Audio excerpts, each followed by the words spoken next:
देखते हैं कि 10 और 11 में जब भयंकर बाढ़ आई मीरगंज क्षेत्र में, क्योंकि अपने यहाँ रामगंगा सहित 8 बड़ी नदियां हैं और उस समय बहुत स्थिति खराब थी, भयावह थी। सुल्तानपुर जैसे गांव में जब हम लोग पहुंचे थे, प्रशासनिक अधिकारी भी थे, पूरा गांव हम लोगों के सामने ही मकान धराशायी हो रहे थे और किछा नदी में समा रहे थे। लेकिन ये हमारा सौभाग्य है कि यहाँ की जनता ने, आप सबने जब 17 में हमें विधायक बनाया, उसके बाद हमने प्रण किया कि जिन जिन लोगों के घर कट गए हैं उनका एक भी घर हम कटने नहीं देंगे। और माननीय मुख्यमंत्री जी ने हमारा साथ दिया। मुख्यमंत्री जी को मैं धन्यवाद देता हूँ। माननीय मुख्यमंत्री जी, जैसे ही मैंने मांग की कि हमारी सुल्तानपुर की पिचिंग होनी चाहिए, माननीय मुख्यमंत्री जी ने सुल्तानपुर की पिचिंग कराई, सल्ता पलथा की पिचिंग कराई, बलेही पहाड़पुर रेतीपुरा में हमारी पिचिंग हो गई और इसी के साथ हमारी हेमराजपुर गोरा हेमराजपुर की पिचिंग हो गई, मोहम्मदगंज की पिचिंग हो गई, हमारी प्रेमपुर गौतारा की पिचिंग हो गई और अभी हाल में ही हमारे 3 गांव का अभी पैसा आया। इसी जून में हमारी पिचिंग का काम पूरा हो गया है। इसमें हमारा जौनेर की पिचिंग हो गई है। जौनेर भी काफी हमारा कट गया था, मतलब 1-2 घरों के पास पहुंच गई थी नदी। इसके अलावा किछा नदी धर्मपुरा को काट रही थी, किछा नदी पे उस पर भी हमारी पिचिंग का काम पूरा हो गया है। और हमारी बफरी अब्दुल नबीपुर में किछा, पिछली बाढ़ में किछा का पानी गांव तक आ गया था, वो भी हमारी पिचिंग का काम हो गया है। अभी हमारे कुछ गांव और हैं जहां खेतों में नदी आ गई है, गांव तक नहीं आई है, उनकी भी हम प्रोजेक्ट रिपोर्ट बना के भेज रहे हैं। और ये मैं यहाँ की जनता को आपके माध्यम से विश्वास दिलाता हूँ, माननीय मुख्यमंत्री जी का आश्वासन है हमारे लिए, हमारी सरकार का आश्वासन है कि भले कितनी भी बाढ़ आए, हम जान माल का नुकसान नहीं होने देंगे। हमने बाढ़ चौकियां सभी बनवा दी हैं और अगर हमें पैसा तुरंत लाना पड़ा तो उसके लिए भी माननीय मुख्यमंत्री जी ने कहा है कि हम तुरंत पैसे की व्यवस्था करेंगे, हम कोई गांव कटने नहीं देंगे। और इसी तरीके से आप रोड की अभी बात कर रहे थे, जब 17 में आप लोगों ने मुझे विधायक बनाया, उस समय हमें एक सिंगल रोड साबित नहीं मिला था पूरी विधानसभा में।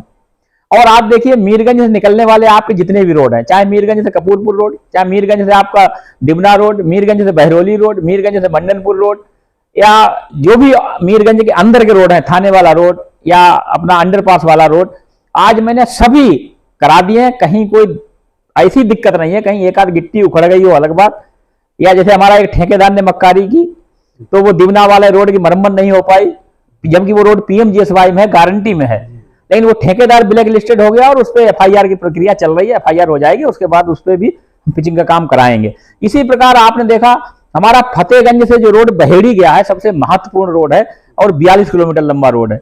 जब हम विधायक बने तो फतेहगंज से शाही कोई न पैदल जा सकता था और लोग मछली मारने का काम किया करते थे पूरे रोड पे। 15 साल वो रोड बंद रहा, पहले के जो विधायक रहे, पहले की सरकारें रही, 15 साल रोड बंद रहा।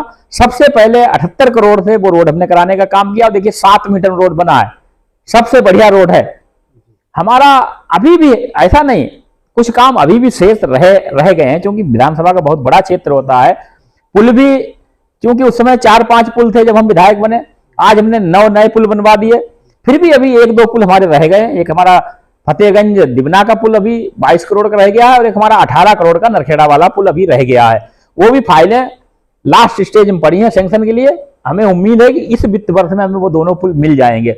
एक रोड हमारा है तो बहुत छोटा, शाही से मिर्जापुर 2-3 किलोमीटर का रोड है, उसकी हमारी 25 करोड़ की फाइल गई हुई है और उसकी भी उम्मीद है कि अब हमें 1-2 महीने में वो फाइल का पैसा हमें मिल जाएगा। एक रोड और हमारा टूटा है ज्यादा स्थिति में, ये प्रधान जी बैठे हैं, इनके गांव को बल्लिया मढ़ौली का रोड टूटा हुआ है, वो भी रोड हमारा 4-5 किलोमीटर है, उसकी भी शायद 4 करोड़ की फाइल गई हुई है, वो भी हमें अभी स्वीकृत मिल जाएगी। हमारी अधिकारियों से लगातार बात हो रही है, अधिकारियों ने कहा कि बरसात के बाद इसे भी करवा देंगे। हमारा एक और महत्वपूर्ण काम था रोड का, जिसकी आप लोग लगातार मांग करते थे, ये दिल्ली रोड शंखा से लेकर वाया आगरा सोरहा, ये हमारा अभयपुर के पास नैनीताल बागेश्वर रोड में मिलता है, उसका भी हमारा 48 करोड़ रुपया आ गया है, काम भी शुरू हो गया है। तो जनता की डिमांड पर वो भी हमारा रोड हमें मिल गया। रहे हमारा धनेटा से शीशगढ़, हमारा बड़ा रोड है, 25 किलोमीटर लंबा रोड है, उस पर विधायक बनने के बाद अब तक हम 10 करोड़ उस पर लगा चुके हैं, सिंगल एक रोड पर, और उसमें अभी मैंने 4 करोड़ लगाकर उसका लेपन कार्य कराया। देखिए बिल्कुल बढ़िया फर्स्ट क्लास रोड है।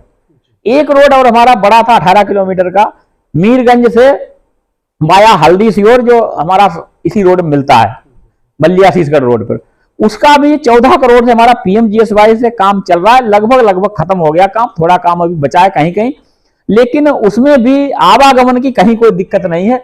और उसमें चीनी मिल के सामने दिक्कत रहती थी, वहां पर हमने उसका 7 मीटर चौड़ीकरण करा दिया। आगे जैसा पीएमजीएसवाई में जो बनता है उससे वो अपना मानक के अनुरूप बना रहे हैं, तो हमें सिदौली तक कोई दिक्कत नहीं होगी, वो चौड़ीकरण हो गया, 7 मीटर में डबल वाहन निकल जाएंगे। पानी और बिजली की व्यवस्था को लेकर क्या कहना है? देखिए, बिजली की आपने बढ़िया बात की। 17 से पहले आप जानते हैं कि रामपुर वीआईपी जिला हुआ करता था और हमारा जिला दोम दर्जा का था, हमारे यहाँ बिजली आती नहीं थी। और जब मैं विधायक बना तो करीब 70-80 गांव ऐसे थे जिनने बेचारों ने न बल्ब देखा था, न बिजली देखी थी। और मजेदार बात यह है, हमारे यहाँ कन्नपुर नाम से फीडर है, और कन्नपुर का जो मेन गांव मोहम्मदगंज और उसके जितने भी मजरे हैं 7, किसी में एक बल्ब भी नहीं था और किसी में एक खंबा भी नहीं था। जबकि फीडर जब बना होगा, जब कभी फीडर की व्यवस्था हुई होगी तो फीडर वहां के नाम से बना था। भाई आज देखिए हमारे सभी गांव में बिजली है, सभी, कोई भी हमारे चाहे 4 घर हैं 10 घर हैं, कोई भी हमारी पूरी विधानसभा में मैं गारंटी के साथ कहता हूं, एक भी घर जहां लोग रह रहे हैं बिजली हमने वहां पहुंचाने का काम किया है। और अभी फिर भी कोई नई बस्ती किसी गांव में बढ़ गई है, वहां अगर और खंभों की जरूरत है तो हमारी रिवैम्प्ड योजना में खंभे पहुंचने शुरू हो गए हैं, वो भी करा देंगे। और उस समय केवल 2 पावर हाउस हुआ करते थे, एक मीरगंज एक फतेहगंज। आज देखिए मैंने शाही में पावर हाउस बनवा दिया, जाफरपुर में पावर हाउस बनवा दिया, 132 का मकड़ी खो जो निहाई पे बनवा दिया, हमारा हुरूरी का एक और पावर हाउस का पैसा आ गया है, और 9 पावर हाउस का पैसा और आना बाकी है। कहां 17 से पहले 2 पावर हाउस हुआ करते थे, आज हमारे आगे आने वाले 1 आध साल में हमारे पूरी विधानसभा में 15 पावर हाउस हो जाएंगे। और भाई इसी तरीके से इंटर कॉलेज की अगर हम बात करें, शिक्षा के क्षेत्र की बात करें, ITI अधूरी पड़ी थी, हमने ITI भले अधूरी यहां पड़ी रही, पैसा नहीं आया, लेकिन उसके क्लासेज हमने शुरू करा दिए। अब हमारा इसी 1-2 महीने में उसका काम कंप्लीट करके वो जो क्लासेज बरेली चल रहे हैं उनको मैं यहीं शिफ्ट करा दूंगा, ITI शुरू हो जाएगी। इंटर कॉलेज कोई नहीं था 17 से पहले, आज हमारे 9-10 इंटर कॉलेज बन गए हैं, ज्यादातर में क्लासेस शुरू हो गए हैं। 4 इंटर कॉलेज अभी हमारे ऐसे हैं जिनमें काम चल रहा है, 2 इंटर कॉलेज चिटौली में बन रहे हैं जिनका अभी निर्माण कार्य चल रहा है, एक हमारा सिधौली वाला कस्तूरबा का निर्माण कार्य चल रहा है, और एक हमारा शीशगढ़ में इंटर कॉलेज का निर्माण कार्य चल रहा है। बाकी जो हमने इंटर कॉलेज बनवाए उनमें सब में क्लासेस शुरू हो गए, घाटगांव पहाड़पुर में भी क्लासेस शुरू हो गए, सिमराबा में भी क्लासेस शुरू हो गए, बल्लिया में भी क्लासेस शुरू हो गए, और इसके अलावा हमारा नारा फरीदापुर में भी क्लासेस शुरू हो गए, और तुरसापट्टी में बना उसमें भी क्लासेस शुरू हो गए। विधायक जी, आप मांग कर रहे हैं हवाई अड्डे को लेके और एम्स को लेके, उसके बारे में क्या कहना चाहिए? देखिए, माननीय मुख्यमंत्री जी से मेरी कई बार वार्ता हुई, मैंने विधानसभा में भी इस चीज को कई बार रखा, और इस बार माननीय मुख्यमंत्री जी को मैंने पूरे मंडल के सभी सांसद और विधायकों से लिखा के भी माननीय मुख्यमंत्री जी को दिया है। माननीय मुख्यमंत्री जी भी हमारा लगातार सहयोग कर रहे हैं। उन्होंने जो उत्तर प्रदेश में 4था एम्स खुलेगा उसके लिए आश्वासन भी दे रखा है कि बरेली में खुलेगा, और इसके लिए उन्होंने पत्रावली भी, उस समय हमारी तत्कालीन जो केंद्र में स्वास्थ्य मंत्री श्रीमती निर्मला सीतारमण जी थी, उस समय माननीय मुख्यमंत्री जी ने एक प्रस्ताव भेजा था, और अब दोबारा से एक प्रस्ताव फिर माननीय मुख्यमंत्री जी ने केंद्र सरकार को भेजा है।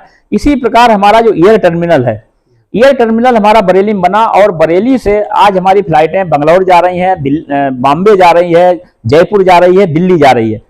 इसमें अभी विधानसभा में भी अभी इसी सत्र में मैंने उठाया था कि हमारी लखनऊ और शुरू की जाए, और एयर टर्मिनल का नाम नाथनगरी एयर टर्मिनल किया जाए, बरेली एयर टर्मिनल के बजाय नाथनगरी किया जाए। इसका भी प्रस्ताव माननीय मुख्यमंत्री जी ने विधानसभा से पास कराकर केंद्र सरकार को भेज दिया है, और उम्मीद है कि केंद्र सरकार से जैसे स्वीकृति आएगी तो वैसे हमारी सरकार, उत्तर प्रदेश सरकार, इसका नाम बदल के एयर टर्मिनल का नाथनगरी एयर टर्मिनल कर देगी। पानी की व्यवस्था के लिए क्या मीरगंज तहसील क्षेत्र में सभी गांवों में टंकियां लग रही हैं? हाँ, पानी की आपने अच्छी याद दिलाई। जिस समय 17 से पहले मैं विधायक नहीं था, आप लोग पेपर में बड़ा बड़ा निकाला करते थे कि खादर में कैंसर है, कैंसर है, कैंसर है। वास्तव में जब मैं विधायक बना, मैंने खादर के सभी गांव का, खादर के मतलब रामगंगा की तराई के जो गांव हैं उनकी हमने टेस्टिंग कराई, और टेस्टिंग कराने पे वास्तव में पता लगा कि आर्सेनिक और फ्लोराइड की मात्रा ज्यादा होने के कारण गांव में 20-20, 25-25 रोगी कैंसर के मिले। उसको माननीय मुख्यमंत्री जी ने संज्ञान लिया, और माननीय मुख्यमंत्री जी ने डायरेक्ट हमें सर्वे के आधार पर 39 STP यूनिटें लगाने का अनुमति दी, और वो यूनिटें सभी गांव में लग गई हैं। उसका पानी सब लोग पी रहे हैं। और उसके साथ ही हमारी जितनी भी विधानसभा में जितनी हमारी ग्राम पंचायतें हैं सभी में हमारी अब ओवरहेड टैंक बड़ी वाली लग रही हैं टंकियां। उम्मीद है कि 1 साल के अंदर हम प्रत्येक घर में टोटी से पानी देने का काम हमारी सरकार करेगी, हम लोग करेंगे। विधायक जी और जानकारी देना चाहेंगे, रेलवे जो फाटक है, कितने रेलवे फाटकों पर आपने ऊपरगामी पुल निर्माण की मांग की? हमारे यहाँ 3 रेलवे फाटक मेन है। एक तुम्हारा मीरगंज सिंधौली रोड पे जो है उस पे सबसे ज्यादा लोड इसलिए रहता है कि वो चीनी मिल है, पार चीनी मिल है, तो उसकी फाइल गई है केंद्र सरकार को, रेलवे मंत्रालय गई है स्वीकृत के लिए। यहां से हमारी उत्तर प्रदेश सरकार ने उसको भेजा है स्वीकृत के लिए। जैसे ही वहां से स्वीकृत हमें केंद्र सरकार से मिलती है, माननीय मुख्यमंत्री जी तुरंत पैसा देने को तैयार है। हमारा रेलवे फाटक वहां पर खत्म होकर हमारा ओवरब्रिज बन जाएगा। इसके अलावा हमारा धनेटा वाला रेलवे क्रॉसिंग और भिटौरा वाली रेलवे क्रॉसिंग, इनकी भी पत्रावली और हमने मांग की है, अपनी सरकार से मांग लगातार मैं कर रहा हूं, इनकी भी पत्रावली तैयार है। और ये भी जैसे शासन से अनुमति आएगी, क्योंकि इसमें हमें केंद्र सरकार से भी अनुमति लेनी होती है, रेलवे मंत्रालय से अनुमति लेनी होती है, उसके बाद हम उत्तर प्रदेश सरकार पैसा देती है। जैसे अनुमति आएगी ये भी हो जाएंगे। हमारे 2 पुल भी अभी शेष हैं, एक हमारा लिबना और वो तो हम आपको बता चुके, वो भी हमें जल्दी मिलेंगे।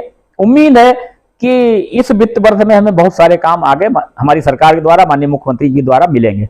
लगातार विधायक जी क्षेत्र में आप विकास कार्य करा रहे हैं, अपने क्षेत्रवासियों के लिए क्या आपका मैसेज है? इस समय चूंकि बरसात का सीजन है और पहले ज्यादा दिक्कतें हुआ करती थी, जब लोग नदी पार करते थे, कई बार ऐसी नाव दुर्घटनाएं हुई, बाबा कैलाश मढ़ी पे नाव दुर्घटना हुई, गोरा घाट पे भी नाव की दुर्घटना हो चुकी। अब खैर अपनी विधानसभा में ऐसी कोई ऊपर वाले कृपा ऐसी कोई दिक्कत नहीं है, हर जगह पुल हो गए हैं, नाव इक्का दुक्का चल रही है, कहीं कहीं पे भाई नाव चल रही है। हम तो उन लोगों से कहते हैं कि नाव आप सावधानी से चलाएं, और नाव किसी की टूटी है तो बिल्कुल ना चलाएं, क्योंकि नाव जब एक बार पानी भर जाता है तो वो 100% फिर डूबती है। तो क्षेत्र में कोई ज्यादा दिक्कत नहीं है और क्षेत्रवासी भी हमसे ज्यादा शिकायत करने आते नहीं है।